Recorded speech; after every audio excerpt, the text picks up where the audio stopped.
In today's video, I'm going to teach you how to use a GTD Notion template. Welcome! If you're new to the world of getting things done, commonly known as GTD, and you want to leverage it using Notion, you're in the right place. GTD is all about organizing tasks to streamline productivity, and Notion is a powerful tool to help you do just that. We'll walk through setting up a versatile GTD dashboard in Notion, step by step. Before we dive in, make sure you're logged into your Notion account. If you haven't done this already, take a moment to do so. Great! Now that we're ready, let's start by creating a new page in Notion. You can find the option to add a new page on the left sidebar of your Notion workspace. Click on it and let's move on to the next step. Next, give this new page a name that reflects its purpose. I'd suggest calling it GTD Dashboard. This will serve as your central hub for managing tasks and projects, so make sure the name is clear and easy to find. With your GTD dashboard page created, it's time to set up your main menu dashboard. This will be the heart of your organization system, allowing you to navigate through different components quickly.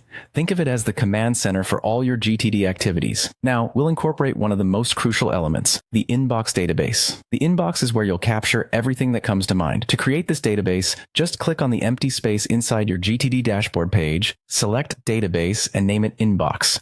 This is the space where all uncategorized tasks will initially land before you decide where they should go. Once your inbox is set up, don't forget to add some properties to this database.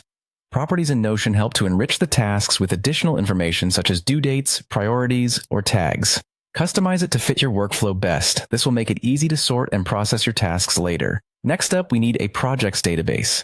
This database will house all of your ongoing projects, complete with relevant details.